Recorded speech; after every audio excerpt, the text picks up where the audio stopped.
What's poppin', T Squad? It's me, Keisha, and I'm here with this week's All Tea, All Shade Real Housewives of Atlanta Season 9, Episode 17 review. Y'all, when I tell y'all I have some piping hot fucking tea for you all, I am not fucking kidding. So I'm telling you right now, pause this video, go get you a snack, go get you some wine, go get your beer, go get you some yak, something, honey, because the tea I'm about to spill to y'all today is fucking lit. It's so hot it's gonna scorch your motherfucking tongue and the roof of your mouth, bitch. The tea I have for you all tomorrow on Love and Hip Hop Atlanta is equally as juicy. Oh my god, let's get into this behind the scenes tea now.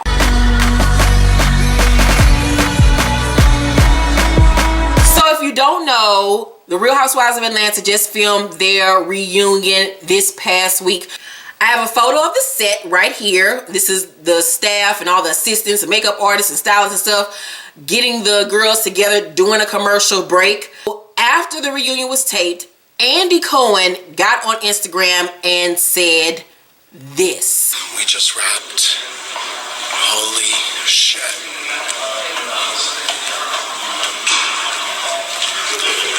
Some stuff came out tonight. Did y'all hear that shit? Some shit came out. They even had Andy motherfucking Cohen shook. And he from St. Louis, bitch. We don't get shook. We shake.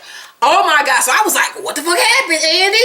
Come on. Give us the tea, bitch. Well, it only took the blogs maybe about 2 days later for all the tea to officially come out. So you know I've been saying for the longest that Phaedra and Porsha must have some really big juicy dirt on each other that they won't turn their backs on each other this season after what Phaedra did to Porsha, letting her take all the heat for the Kandi gay rumor accusation. So I'm like, what the fuck do these hoes got on each other? Like, why won't they turn on each other? Like, what the fuck? Because we all know they only have each other, and if they turn on each other, they have no one, because no one in the clique fucks with them and they don't fuck with nobody else. So y'all, drum roll please in this motherfucker. The tea is that at the reunion, Mr. Todd Tucker himself is going to spill the tea that Apollo told him that he and Phaedra and Porsha was over there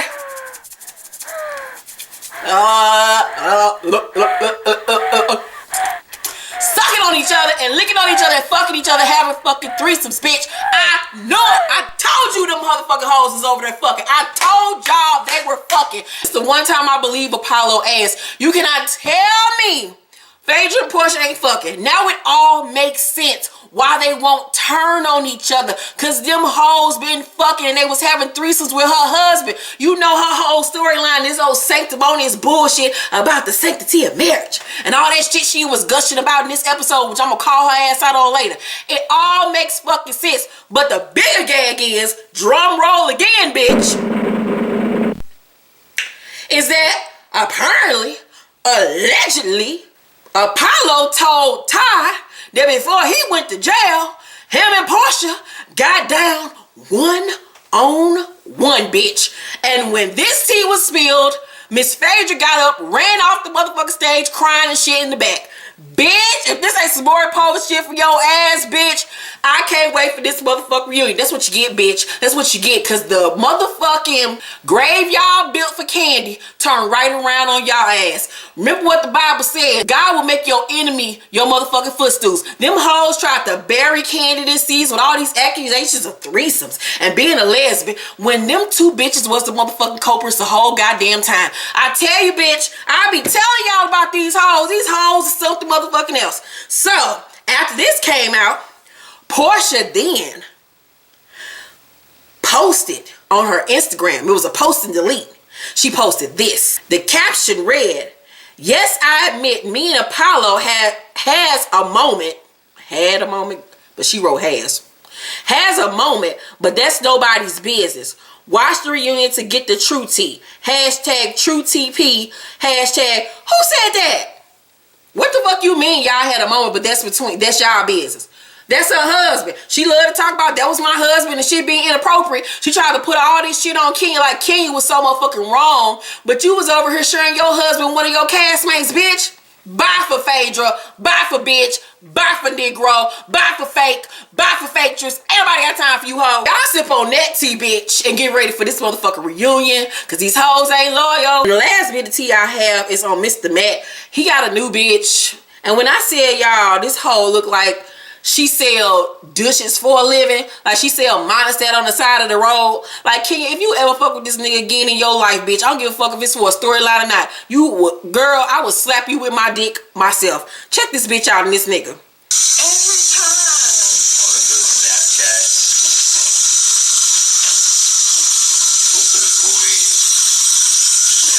Baby, I come through for y'all. I come through. And shout out to my T-Squad Rangers that be hitting me up in my DMs, giving me the tea and shit, making sure I get all the tea. I normally, 9 times out of 10, already have it saved, but some of y'all be giving me that exclusive tea that I have not seen. So continue to hit me up, Rangers, and let me know about the tea that y'all see that's being spilt out here in the streets. I love y'all to death. Let's get into tonight's episode. Kenya and Phaedra are going to play tennis together. Kenya is happy that they're, still getting along and rebuilding their friendship. Phaedra is still unwilling to discuss her divorce or her dating life with any of the girls, including Kenya, especially Kenya. So we skip to Cynthia, and she brings Peter room service for his birthday, and they go out on the balcony and they eat together. And Peter says he thought about calling her in the middle of the night because it felt weird being in the same hotel but not sleeping in the bed with her. Now Peter's throwing it on thick in this episode. Like, he is giving us his best cat daddy charm, the motherfucking box wrapped in a bow. Like, he was even turning me on. Like, I saw the reason why she fell for him in the first place, because Peter made me moist a little bit, and I don't even see it for old niggas. But I was like, okay, Peter, like, you can just tell that he loves the fuck out of Cynthia, and he wishes that they could start over again, and he could be a better husband to her, and she could be a better wife to him. And it was sad to see the demise of their relationship, but like I said, I think them hoes gonna get back together. Watch what I say. Cynthia says, right time, right place. She can see herself giving him the box. Because they never had issues in the sexual department. He opens his gift, and this bitch gives this nigga a Bible, saying that I want you to have a parting gift to remember me by. The Bible, bitch? What, you Jesus? You Luke? You Cain or Abel? You Boaz? Like, you Ruth, bitch? Like, who the fuck are you? Like, what? Peter like, what the fuck is this shit? Like, WTF, bitch? What kind of birthday gift? Like, this is why we getting divorced, because your awkward ass get on my nerves. Peter is being very charming, He asks if she's dating anyone. She says not yet. He says he's happy that she isn't dating yet. He's starting to look into himself to see if he was a good husband, because he feels like he failed in the marriage department. Cynthia says it's not so much about you being a bad husband. It's about me being not a good wife. She feels like she wasn't a good enough wife for him. That makes him feel bad because he feels like she never wanted to be married in the first place. She says she'll never get married again because she's not traditional. She's not marriage type. He says she can always call him if she needs him. And I just honestly felt like Cynthia never wanted to get married. I felt like she only married Peter to prove to herself that she could go through with an actual marriage, because she had been proposed to so many times and never went through with it. And I think that she got to that middle age stage in her life where she wanted to prove to herself that she could settle down, be someone's wife, and she was never really truly invested in it emotionally, physically, in my eyes. And I feel like Peter was a big ass flirt. He was irresponsible when it come to money. And I just feel like they were never a really good match as far as marriage material. Probably something that, a little hidden quick, something to fuck, something to date. They weren't marriage material for each other. So the group prepared for a roast that they have planned for Peter's birthday.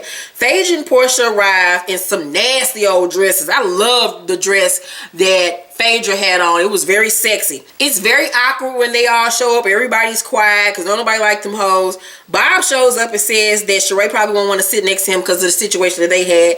Can you feel Shereé lashed out at her because of the situation that her and Bob are in? And she honestly wants to be there for Shereé despite how Shereé treated her. I was like, bitch, it wouldn't have been me. Fuck that hoe.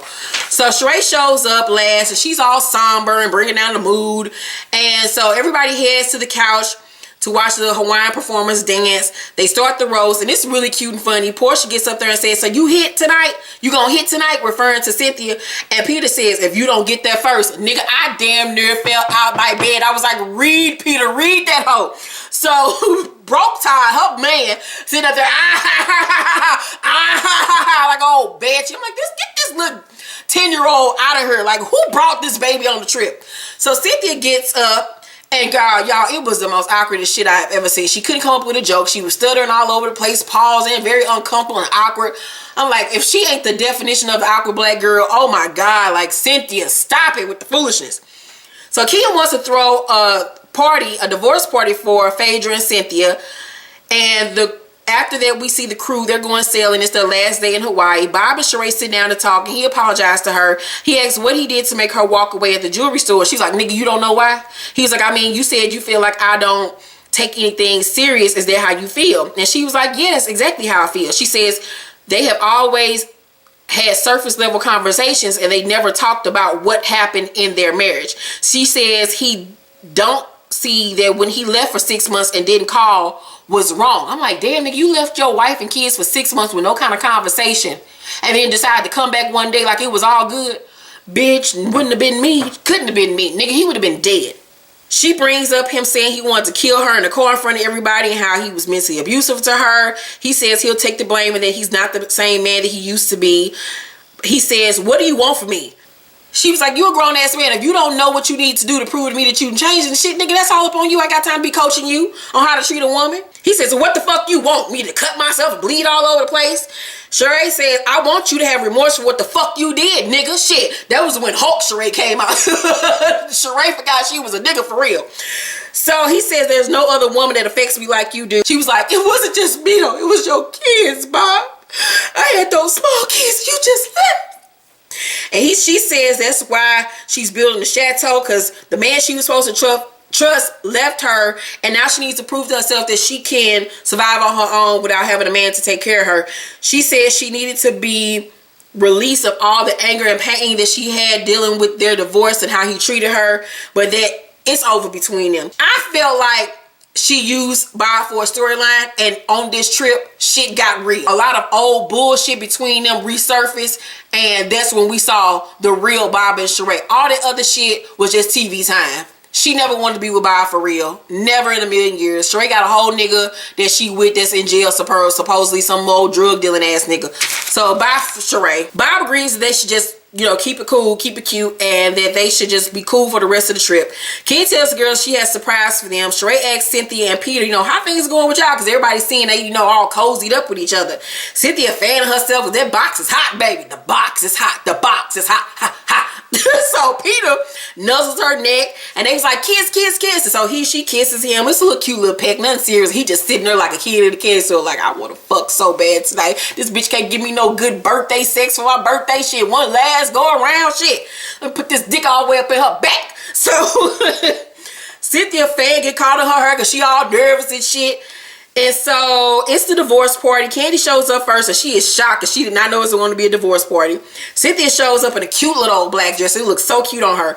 She doesn't want a divorce party, but feels Kenya had good intentions. Porsha and Phaedra show up, and as soon as Phaedra come in, she says that she feels sick and that the party could be for Cynthia, but she don't really want to have nothing to do with it. So she got a stank attitude as soon as she walk up in that motherfucker. That wet and wavy weave of hers that I could not stand. So they start playing games and shit, and Cynthia's being a good sport about everything, even though she didn't really want to have a divorce party. She still had fun. Phaedra sitting there looking like a bag of wet noodles, being a dud, and she feels like they're mocking the sanctimony of marriage. Ain't nobody mocking no sanctimony marriage. The whole party was to celebrate you all moving on with life, moving forward, taking care of yourself, being better women, learning from your mistakes, and moving on in a solidarity of friendship.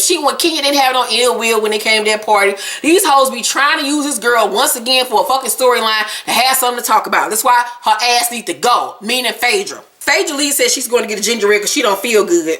After she leaves, Kenya asks the group, do you think that she left because she was uncomfortable? And they was like, nah, she looked like she was sick. And then Porsha gets a text message from Phaedra saying, I'm appalled that they would think that a breakup of a family is a cause of celebration, and with the host being the trifling woman who was texting my husband, this it's disgusting and disgraceful. And Kenya like, what? Like, where the fuck that shit come from? That shit 2 years old. We done said we sorry, we done hugged, prayed it out. Like, why the fuck she bringing up old shit? And let's not forget once again that Apollo admitted that he was lying on Kenya the whole goddamn time when he was sitting up there making accusations that she was trying to come on to him. He already admitted that the shit was a lie. So why are you bringing up old shit, trying to build a storyline of yourself that is not the fuck there, Phaedra? So Cynthia wonders why she would bring up the text message. Everybody else sitting there dumbfounded, like, where the fuck that come from? Like, huh, girl, we was all having a good time. You over here having a revival and restoration parties and fucking baptisms and shit. But then here you want to be the one starting shit all over again. Porsha goes to talk to her, and Phaedra says, do they not realize the institution of marriage and what it stands for? You the main bitch over here supposedly having threesomes in your marriage, but you want to sit up here and talk about the sanctimony of marriage? Girl, I swear all them Bible thumping ass people be some of the worst Christians and worst people on this earth. They so fucking hypocritical and be some of the most fakest people on this earth, doing the most nasty and trifling shit, but always want to quote the Bible. Girl, sit down somewhere.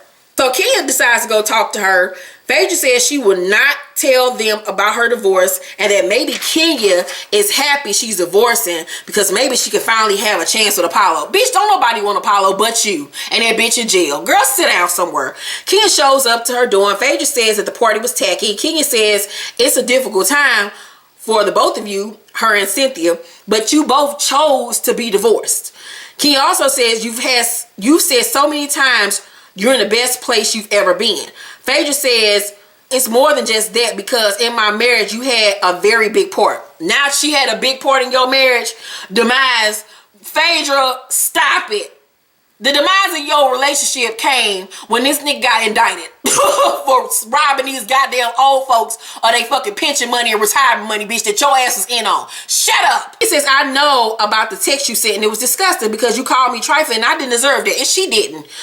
Phaedra says that was trifling what you did. Kenya says, do you blame me for your marriage breaking up? And Phaedra says, no. Kenya says, don't try to deify me. And I was like, deify me? What the fuck? I've never heard of that word. Like, where'd that come from? Is that some new shit? They just added that to the English dictionary? Me and Phaedra was confused on that. I was like, okay, Kenya, you tried it. He says, my part in the demise of your relationship is probably the size of a grain of salt. And I'm like, I mean, bitch, speak a word.